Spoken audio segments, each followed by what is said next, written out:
Good evening, ladies and gentlemen, all subscribers all across the world that we have. We appreciate you tuning in this evening. And here we have another evening conversation with MossBurgh. And this evening, I am bringing someone who I've had the chance to meet, not just over social media. My brother personally knows him, and just watching what this gentleman has done with the youth first and foremost has been an amazing thing. Not to mention just with the youth, he's worked with the adults as well. 7-on-7 flag football, simple media. He does his own thing. He's the owner of that as well, and he also is a high school trainer and coach, not with just the youth, but on a high school level. And I believe that is at Central Crossing High School.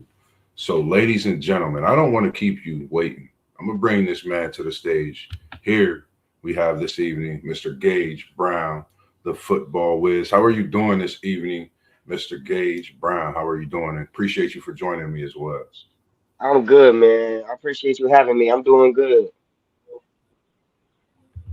And the one thing, when I came across your profile, was the youth. I seen how much, you know, you work with the youth, you train, some of the things you do with your media, everything is all hands on you. Could you talk to the people a little bit, not about yourself, where you grew up from? Tell them a little bit about your story. Who is Gage Brown for those who don't know? I'm just a kid from North Linden. Just kind of grew up in North Linden in the city league system. I went to Westone High School, played 4 years of football there. Then I went on to play football at Capital for a year or two. Had a kid kind of young age, and then from there, kind of just got into the real world. I found my way of being around football was just to continue to get back to the youth, whether that was training or coaching. I ended up getting into training, and I've been doing it for about 10 plus years now. I'm the head of football operations at Wizard Workouts, a brand that is owned and operated by my partner Jared Smith and the GOAT. But I do that with him. I've been doing that for about 10 plus years. I trained a number of guys. One of the most recent ones that just graduated and has been posted a lot is Caleb Anthony, Ibrahim Cisse. I've sent him multiple pro contracts, so on and so forth. I got plenty of guys in high school that went first team all OCC this year, first team all city, that kind of thing. I also do coaching. I've done it in the form of little league, whether that's contact or flag football or 7-on-7. I've done it at the high school level at Central Crossing High School, as you mentioned. I've also done it at the collegiate level. I did 1 year with OSU club team and coached the receivers there.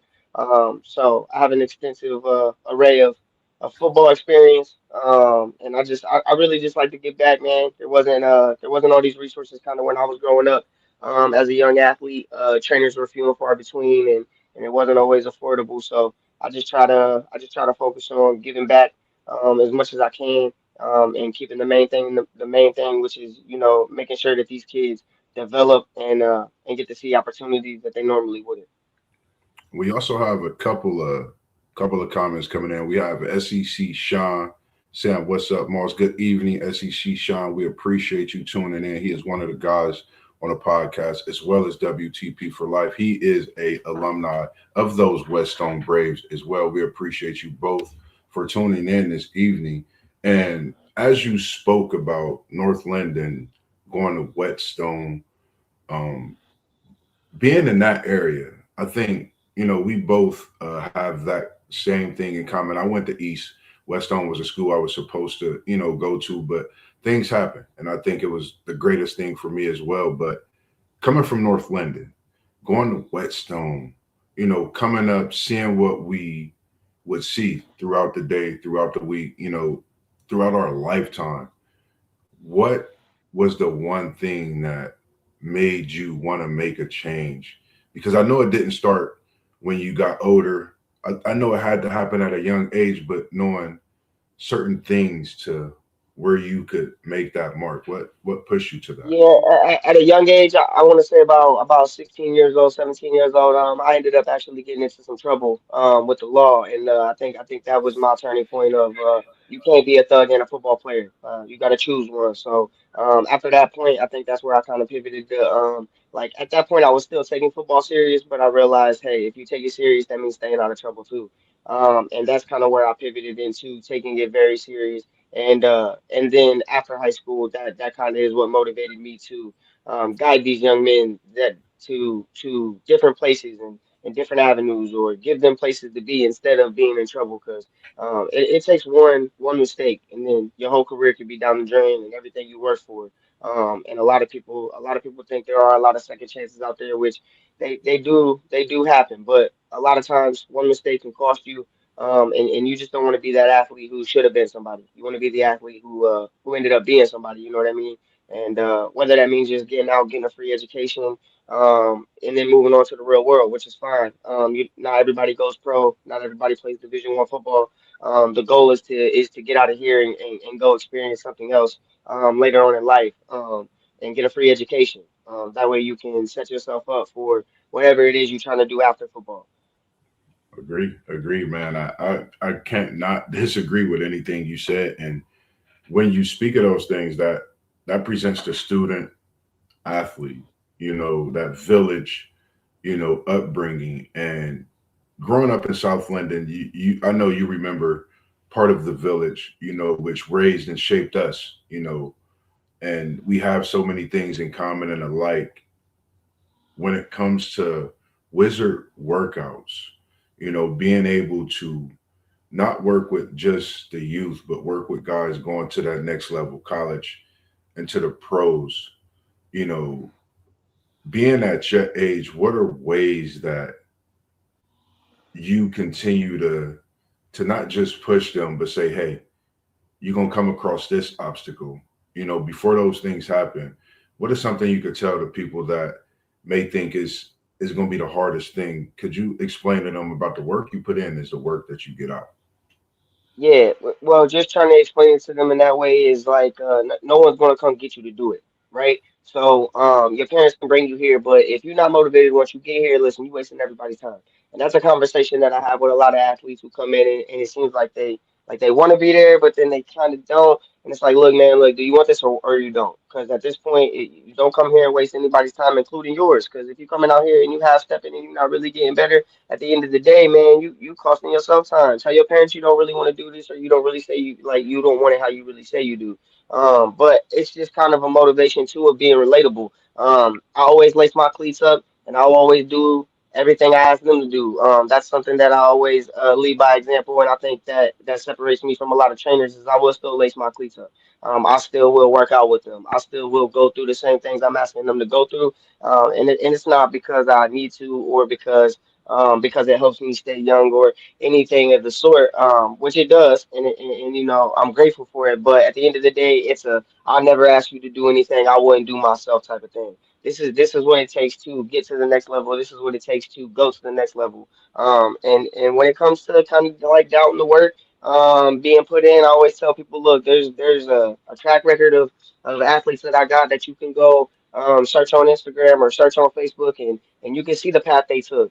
They on the same path you was. They went through the same work you going through. Look where they at now. So if that's where you want to go, trust me, I know how to get you there. If you think that I can't get you there, then no hard feelings. I'm not for everybody at the end of the day. There's a million trainers in the world, and there's hundreds in Columbus alone that are great at what they do.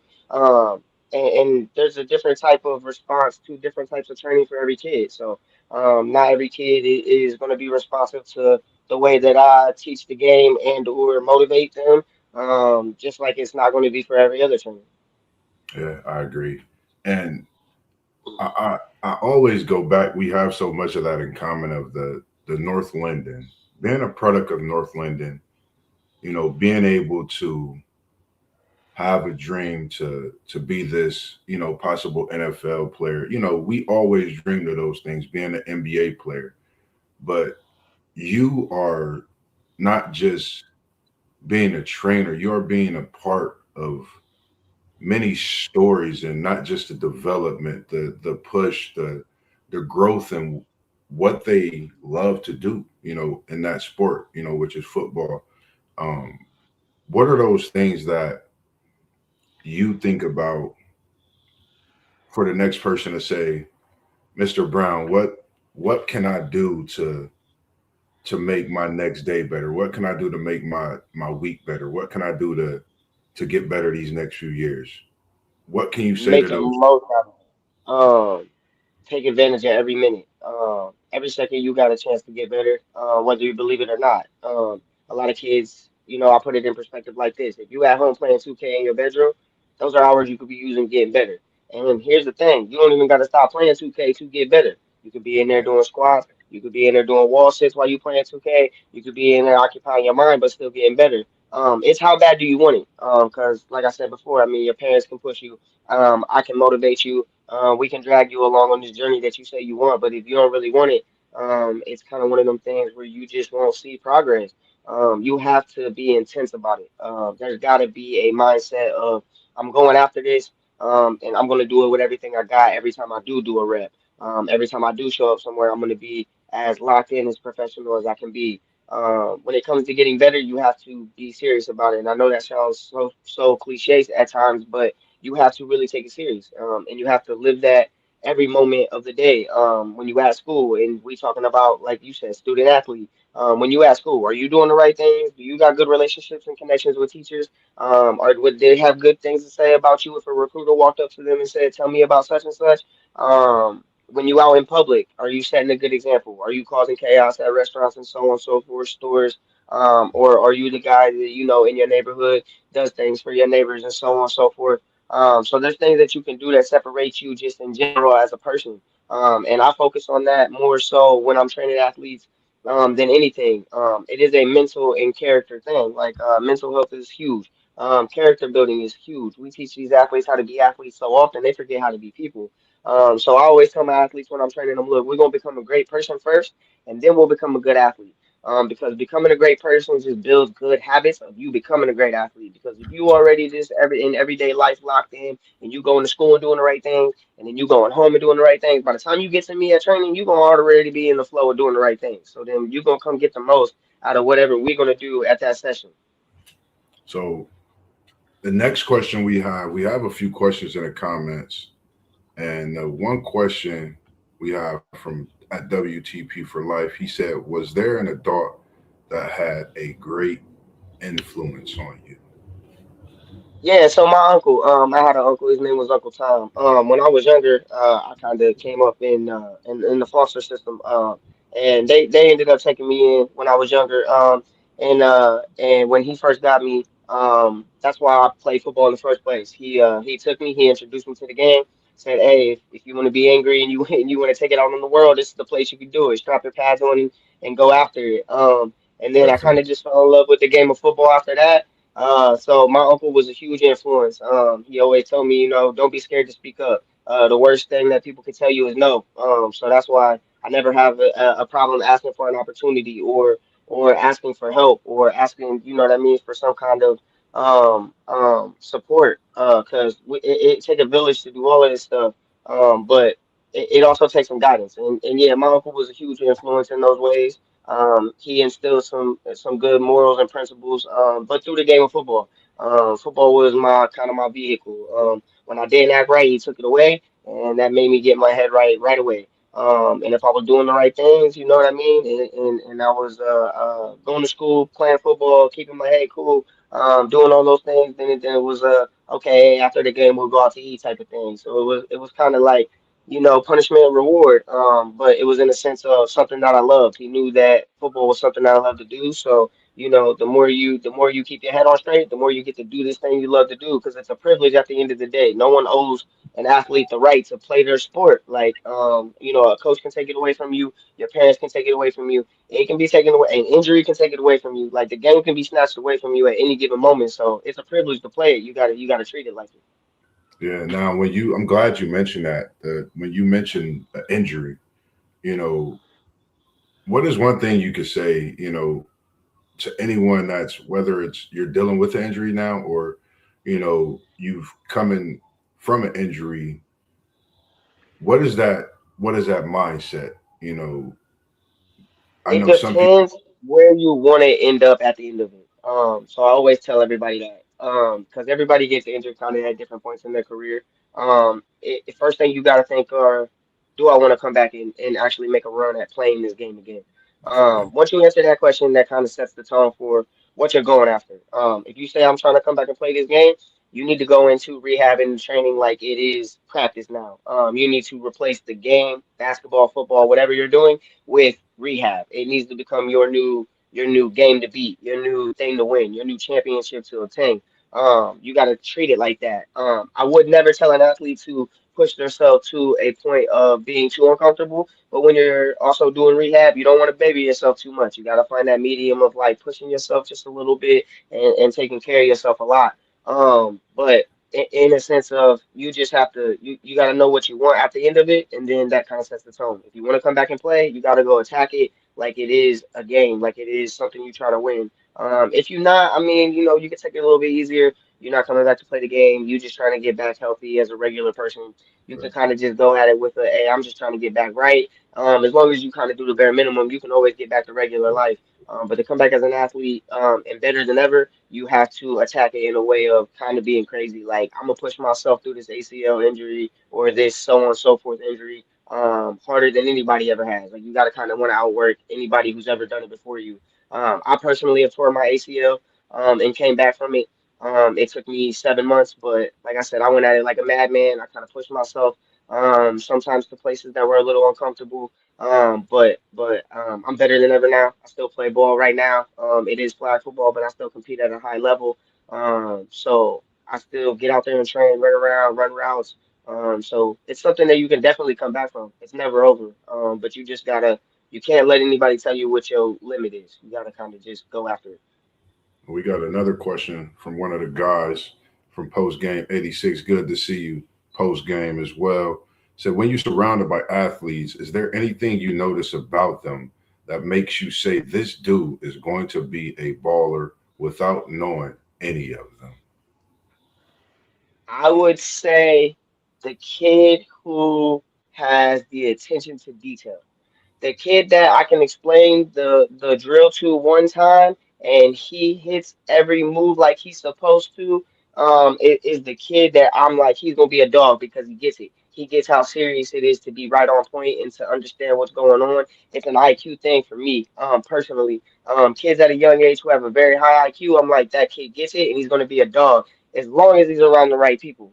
Not saying that IQ can alone make you a dog. Obviously, there's a lot more that plays into it, but when you have a high IQ and a high eagerness to just pay attention and learn and pay attention to detail when you're young, those kids usually end up being dogs because they're training with high schoolers. Say like I got some 10-year-olds who can hang with high schoolers and can train and do those drills, and then I got some 10-year-olds, you know what I mean, who are on the 10-year-old level. So it's like it's just one of them things of how much can they tap into being a dog.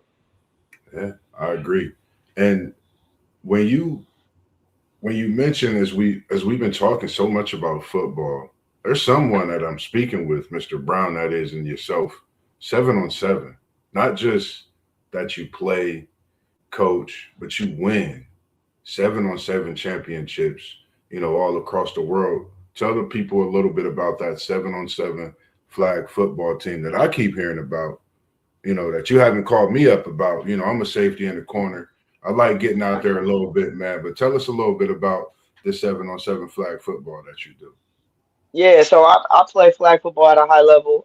It's kind of just something that I kind of picked up after high school. At first, it just started as something to just keep me around the game. I was just thrown kind of in normal everyday life after college. Didn't really have an opportunity to play after that while raising my son. Someone kind of introduced me to the game. Back then, like I said, it was a small game. It wasn't really nationally known or almost in the Olympics like it is now, or so on and so forth. Just some stuff we did on a Sunday just to show up, say we win a championship, have fun with each other, stay young. Over the years, it kind of blew up. It started being, nationally known all over the country and so on.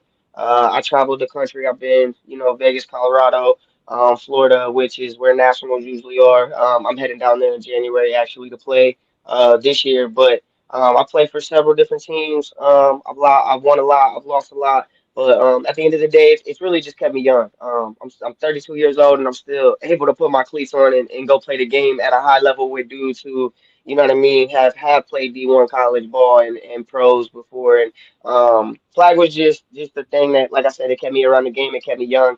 And it just was always to me a little safer than playing semi-pro. I tried this semi-pro thing for a minute, and it just was too much of a risk. Having to go to work and take care of my kid. Flag just seemed, to be my thing. I'm a little bit smaller and more athletic too, so flag just kind of just seemed to fit my groove. And just something that I've done over the last 10, 15 years. Just to, like I said, stay young and stay in the game. Sweet man. I like the way you broke it down, and when you mentioned family, and those things, what can you say to the next person that's stuck in between, making that choice of going to play professional, or like yourself just want to sit back and still enjoy the game, but be effective in many more ways, as we see you have been with the 7-on-7 and youth as well with this football. Yeah, like I always tell my athletes, look, man, there's always life after football, and there's always a way to stay around the game after you're done playing the game. Even if you just want to recreationally play the game, you can do that. Like there is flag football and so on and so forth for adults. But even if you just want to, hang the cleats up in general, which a lot of my older athletes have done. I've had people who graduated college and he's like, I'm just kind of done with the game, bro. I don't really want to do this anymore. But I want to be around it. So I always get them hit to how to train, how to become a coach, how to do things like that. Still be around the game in ways that will still feed their soul, because it is something that I think once you take on as a hobby for majority of your life, and you're a player, it's something that kind of just really don't leave you after you leave the game. So I always like kind of offer advice of just like, if you don't want to go to that next level and you don't want to chase, playing indoor football or whatever because you didn't get an NFL tryout or so on and so forth, man. It's kind of like, um, I just tell people, you know what I'm saying? It's cool to hang them up. There's still a way to be around the game. You don't have to play for the rest of your life. I just was blessed to have the health to be able to do it. And if you still want to, I mean, you even got, Rogers Cromartie still out there playing flag football. You know what I Yeah, mean? Retired pro football player. And he's still out there just staying young. I mean, and that's really what it's about, is just having some fun and staying young. There is some things to win. It is in the Olympics now, so now it's kind of like on a bigger scale where people can actually make this a career choice with football. I mean, you have so many avenues now with the UFL, the Canadian Football League, Arena Football Leagues, all the overseas football, NFL football, XFL. I mean, you got so many opportunities after to go play the game. I always tell people explore all your options first before you hang your cleats up. Make sure this is something you don't want to do. But if it's something you're really convinced you just don't love to do every single day anymore, you don't want to wake up and go run into people anymore. There's ways to be around the game without doing that. I agree. And SEC Sean, he has a great question as well for you. Thank you for chiming in and asking that question as well. What would you say is your favorite part of training, mentoring the youth? I would say crossing the finish line. Like when a kid signs that letter of intent, that is my favorite part of it. When I can look back and be like, man, I really been with you for this many years. We really did this many sessions. We really sweat for this many hours. It's like it really is gratification to see them obtain what they've been chasing for so long. Yeah, Because like I tell them all the time, look, this ain't for me. This is for you. I played my ball. I lived my dreams out. I am solely here to help you chase yours, only if you want them though. And the ones who usually show that they want it and they show up and they take it serious, they usually sign those letters of intent. And that is probably the most gratifying thing probably that I get out of training. Other than that, it's just being around them. I work an everyday job, you know what I mean? I'm a contractor by day, I'm a trainer by night when it comes to the football stuff. So after a long day of work, man, and like everybody kind of has that moment where it's like, I just had a long day. I'm just tired. yeah, They give me life. I walk in, we get to training. They always so goofy because they kids. They got all the energy in the world. So sometimes my favorite part is just like walking in the room and them being excited to see me and kind of just lifting me back up of like, we know you tired from work, but like we need an hour out of you type deal. You know what I mean? Like pick the energy up, coach. So That's smart. that's kind of one of my favorite parts is the way they kind of pick me up sometimes without even knowing it. Yeah, man. I'm glad you mentioned that, man. And I think a lot more awareness need to be brought just by what you just said. Respect to those. I give flowers to you, and all those out, across the world, man. That takes that, 15, 30, 45 to an hour with the youth, spending that time and giving them the time of their life that you given with them, because that's all they ask for is time. Showing up. I think that's a big thing. Today, growing up, for a lot of youth, we remember the village, and we see it, but we don't see it like we used to see it. And me and you will talk more about that. That's something I know we could definitely kick back and laugh about years down the road, because of some things that I would love to do, and be a part of what you're doing as well.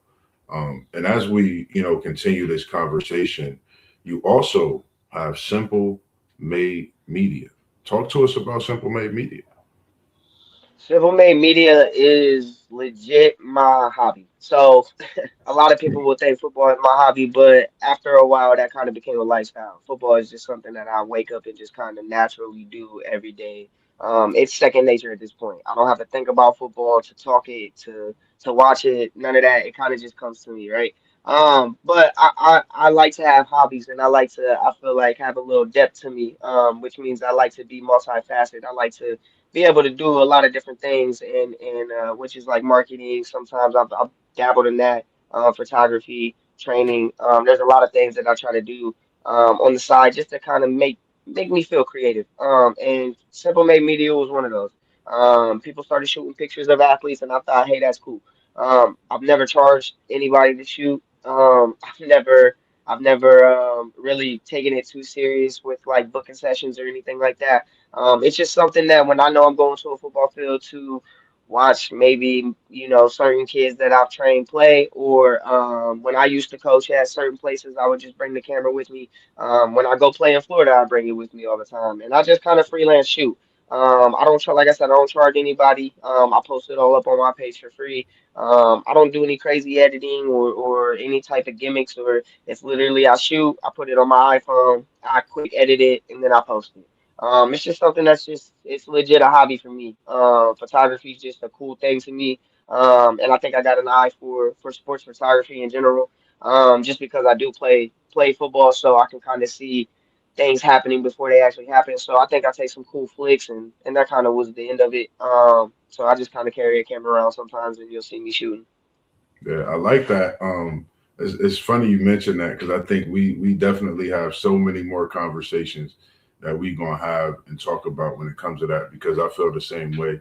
And some of the things I do, as well as what we do now, what we're doing here, having this interview, sitting down. This is something that years ago you asked me what I'd be doing. I would say I have no idea, have no clue, but it's something that I've came become to love. And it's just like you said, having that depth, and just being creative. So, we'll get to that talk much more another day. Is there anyone along this journey which made you, I know you spoke on Uncle, we call him Uncle Tom and things like that. Anyone along this journey that made you Gabe Brown?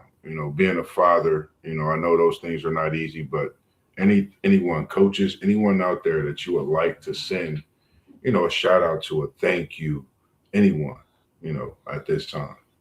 I mean, there's a lot of people, but not really one in particular that kind of drove me to be who I am or kind of chase what I was chasing. I tell people all the time, like I kind of really don't know how I ended up here. It was kind of just a lot of gut feelings of I just don't want to be a product of the hood. I just don't want to be a product of North Linden. Is kind of what drove me. It wasn't really a person. It was more of a stereotype, I guess. I just didn't want to be another kid from this area who didn't take advantage of opportunities and or just was a problem child. And it kind of just drove me to make certain decisions along the way, like getting good grades in high school and turning my life around and just things like that. It was just a lot of gut feelings of just later on this is gonna make sense. And I didn't always understand it in the moment when I would make certain decisions or move certain ways. But later on, now we see where we're at and why we're here. So the purpose is a lot more clear now. But not really one person. I would just say it was more of a feeling. It was more of a uh, not really wanting to end up a certain way. Yeah, I like the way you break that down. And, like I said, man, just coming from South Linden, I think that definitely, I think that motivates us and pushes. Is there anything you could say to anyone if you, I'm sure, everybody, or, I'm not going to say everybody, people have heard different things, you know, not so good about South Linden. Could you tell people about South Linden, the things that they don't see about South The Linden? Linden area is more of a community than people would like to lead on. Yes, it is a rough community, and there are areas that are a lot rougher than others, but it was always a community nonetheless. I mean, you show up for each other. You know what I mean? You always had somebody kind of like looking out for the kids. At least when I was growing up, I know times are a little bit different now, and the world in general is not as safe as it used to be, but I remember running around, the Linden area, and all my friends' parents had permission to tell me to go home, or you know what I mean, to call my parents and tell them what I'm doing, or so on and so forth. So there was a sense of community there. Linden is a thriving community as well. The high school over there. I mean, now that someone is pouring into that and caring a lot more about that, I mean, you see the sports are getting better. The academics, I would imagine, are getting better if the sports are getting better because that means more kids are eligible to play. It's a community area and it is a rough one. And a lot of people just they misunderstand it because of the rough edges that it has. But if you dive into it, you'll just see that it just may be a bunch of people who just have some life struggles that are kind of just trying to figure it out together. And with a little bit of support from the rest of the city, which the city should support each other more in general, just as the city of Columbus, places like that can thrive more when the right people go back to pour into it. So yeah, just growing up there, like I said, I always had that feeling of kind of I don't want to be the stereotypical product of Linden. So people couldn't point that finger and say it's because of where you came from. So now I sit where I sit and I tell people where I came from still and I'm proud of it. And I say I'm a product of that area. And I pour into it and I put on for it every time that I can. I never shy away from about where I'm from, or how I grew up, or the environment in which I was raised. It actually is, kind of the brutal truth. And sometimes the thing that I need to relate to some of these kids, when it's like, look, man, I know you think it's rough, like I get it. And when they like, nah, you don't get it for real. It's like, Mhm. I'm from one of those places. Like, Yeah. and then when you have that conversation and they have the conversation with the parents, they're like, oh, okay, it's really rough over there. Like Coach Gage not just bluffing. A Yeah. lot of what I say is I usually say, it's blunt, honest, and real. I'm never gonna sugarcoat nothing for you. Because at the end of the day, we ain't got time to waste. You only got so much time to be successful. And kind of like someone else has it bad too. Yeah. I know you got the saying of like, someone always has it worse, but my thing is someone else has it bad too. What you gonna do about your bad? There's people who have it worse than you who get it out the mud and they figure it out. So you can definitely figure it out from where you at. So what you gonna do about your bad? Because someone else got it bad too, and guess what? They still woke up today and they got to work. They trying to figure out a way out. Either you figure out a way out, or you let that become your circumstances and define you. You know what I mean? But it's just one of them things. Like you can be a product of your environment, or you can make it out like me, and be a mentor and be, even better. I tell people, you can even be more of a testament to, this community by making it out and going and getting a college degree. Go to the NFL. Go, you know what I mean? Find ways to give back to your community in even bigger ways than I am. Because that's kind of the goal is to teach these kids. Look, if you get it a little bit sooner than we did, and not go through some of the rough patches we did, you can do even greater things than we did. Because a lot of these kids will look up to us and be like, "You're so great. You're so dope. You to go." All that stuff they like to say nowadays. But what they don't realize is that they have the potential to be 10 times what they think we are right now. If they just kind of take the advice that we spill into them and say, "Yo, get it a little bit earlier, man, and you could be even more." Yes, sir. I agree, man. So what are the goals? WTP for Sports Dudes asks. He said, "What are the some of your goals in the next 5 years?" In the next 5 years, my goals would probably be to own and operate my own gym. I want my own physical location and facility, which is something that I've actually got into the works right now, which is the first time I've actually been really, really serious about chasing it. But I want a physical location. I want a place where I can bring these kids not only to train, but just in case they need somewhere to hang out. All my kids know it's bigger than football. I tell them that all the time. It's always bigger than football. Every conversation we end with, "I love you." Like it is a real genuine connection with any athlete that I have. It's organic. None of this is, just football or just stage or you're only good to me in this facet or so on and so forth. These kids got access to me 24/7. They can Instagram me whenever they want. They can message me whenever they want. They got my phone number, Instagram, Facebook. So it's always bigger than football to me. So in the next 5 years, my goal would be just to obtain that physical location and turn it into a spot where some of the best training in Columbus happens, but also where some of the best impact and community outreach happens, where we can do events and we can give kids just a place to come and say they, train for an hour, but they just want to hang out for a couple more after. And we hang some Xboxes and TVs and things like that, where they just want to hang out and just watch football. There's a Thursday night game. We do, things like that. I just want it to be a place where kids can go to feel like they are a part of something, and get whatever comfortability they need or whatever talks they need to have had and things like that. Somewhere where they can, run to, which a lot of us from places like North Linden or the west side of, the hilltop of Columbus or Yeah, places like that didn't really have a place to kind of run to. So we just ran to what we knew was comfortable, which was kind of the streets at times, and running around and finding mischief to get into. So I'm trying to get to that point of providing a safe haven kind of for the youth, in the form of football training. anytime you need, man, just you got my number now, man. Anytime, man. I think we have so many, the like-minded goals. Something that I would love to do, this in this area, but that's definitely another conversation we'll have. But I got your back. Whatever you need from me, it don't matter how much time it is. I got you when it comes to that, man. No, no problem. Um, just thinking about everything, man. I can't thank you enough. From accepting a phone call way back when it was not knowing what we would be able to bring to the platform in this interview today, but you aced this interview with flying colors. You graduated, man. No problem at all, man. This was great.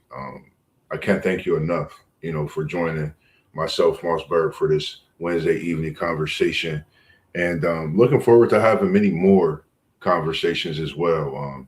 Is there any websites, any social media that you would like for the people to know that they could reach out to you on as well?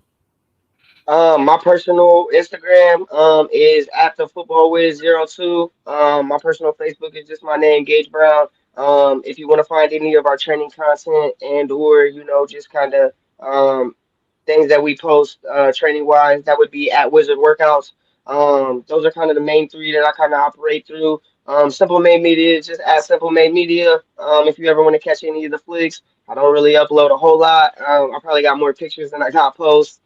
Still stuck in my phone, but I mean, yeah. As far as Wizard Workouts go, training will be started up as soon as I get back from playing in Florida, which will be the week of the 12th.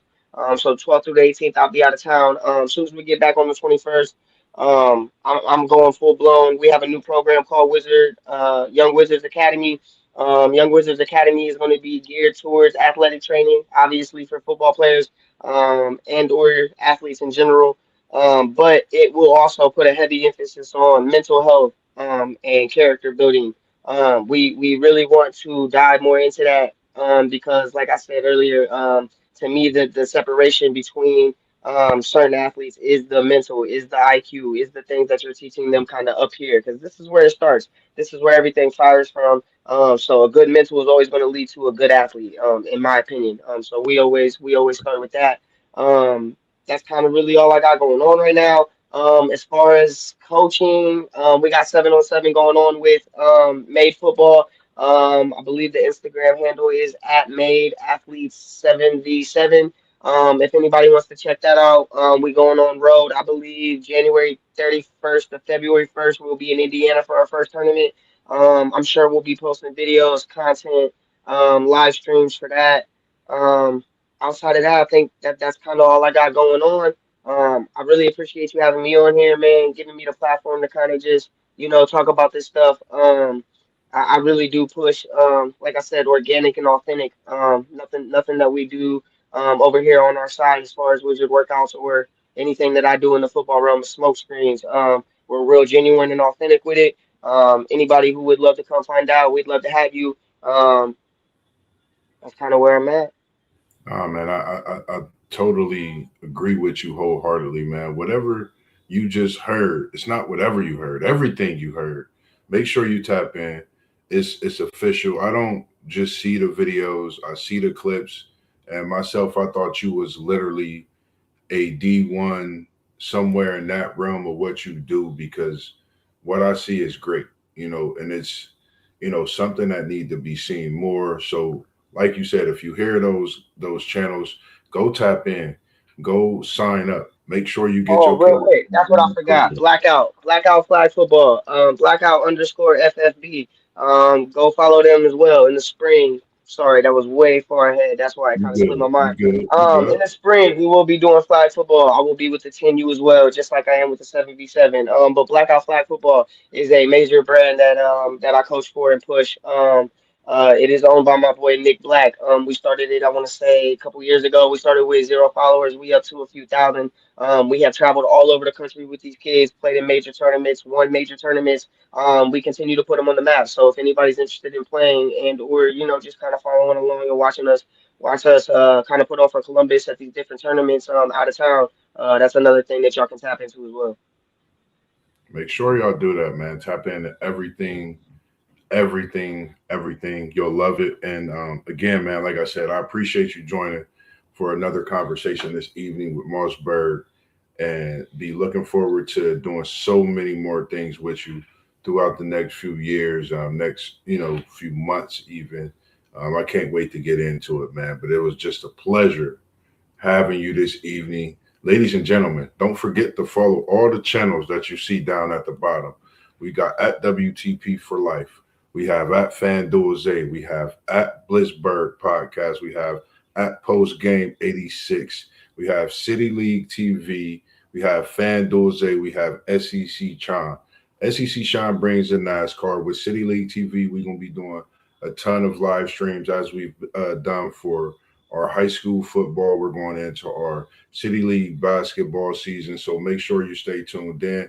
Friday night, we don't know which game we're going to pop up at, but just know we're going to be in the building somewhere. Boys or girls high school basketball. We're going to definitely do that. And make sure you like and subscribe to all these channels. And don't forget any and everything that my man Gage Brown said. So tap into that and make sure you tap in the Blackout, because that flag football is something that's starting to move and groove like it's moving on a professional level. And I think that'll be something that in the next few years will be a professional sport, and we'll have to sit down in the stands and actually pay to go see these athletes. So shout out to what you do, man. I appreciate again the time, everything you do, not with just the youth, but with the adults as well, and your flag football as well. So, man, can't wait to have another conversation. If you don't have anything else to say, as we do, man, if you don't mind throwing up them good old peace signs here at WTP Sports Dudes. Gage Brown, I appreciate you, ladies and gentlemen. Make sure you tap into everything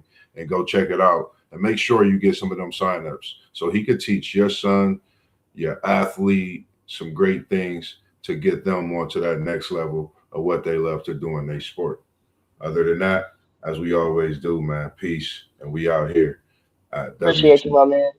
Man, appreciate you as well, man. You have a good evening, and I'm gonna definitely tap in and hit you up for sure. Sounds good. All right, man. Have a good one.